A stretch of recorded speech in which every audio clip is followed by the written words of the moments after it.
Monster imut dan lucu ini hanyut di sungai dan terbawa arus yang sangat kencang. Awalnya Wuba aman-aman saja hidup di dunia monster. Namun tiba-tiba ada monster jahat yang ingin mengambil Wuba. Tentu saja semua monster lainnya akan melindungi Wuba dengan sepenuh hati. Namun karena sibuk bertarung, mereka malah salah fokus dan Wuba hampir tertangkap. Tapi para monster lainnya tidak menyerah dan Wuba malah terlempar ke sungai. Karena para monster jahat ini sudah gagal, akhirnya monster paling mengerikan pun ditugaskan untuk menangkap Wuba. Sementara itu, kedua orang tua Wuba yang hidup di dunia manusia juga masih sering sekali bertemu para monster yang menyamar untuk mencari Wuba. Padahal Wuba sudah berpisah dengan orang tuanya yang berada di dunia manusia. Xiaolan terus-terusan diburu para monster yang sangat barbar. Sementara itu, ayah Wuba tidak bisa berbuat apa-apa karena ia tak bisa bertarung. Para monster yang menyamar ini benar-benar tak akan berhenti mengejar Xiaolan sebelum mereka mendapat apa yang mereka inginkan. Xiaolan sempat kesulitan menghentikan semua monster yang tak henti-henti mengejarnya. Namun untung saja Xiaolan mendapat bantuan dari anggota pemburu monster. Semua monster itu pun akhirnya kembali ke wujud semula dan barulah dimasukkan ke dalam segel.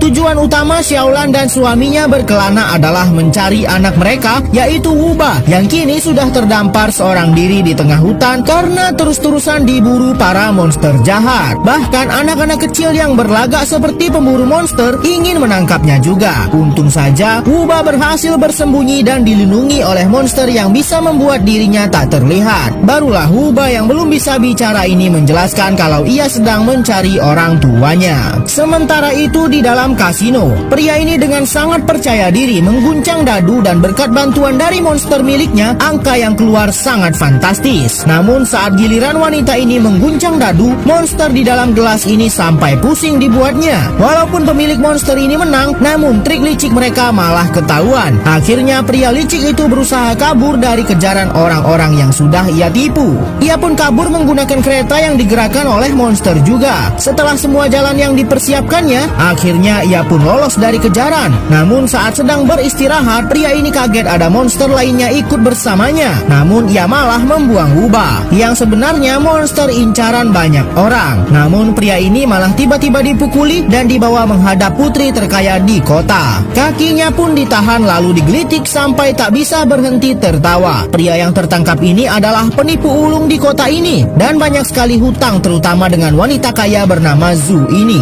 Karena Tu tidak bisa membayar hutangnya, maka ia disuruh memilih salah satu wanita yang ada di depannya. Akhirnya Tu memilih penata rambut, namun ternyata sisirnya sangat ekstrim sampai membuat ia kesakitan. Karena wanita lainnya juga terlihat mengerikan, ia pun memilih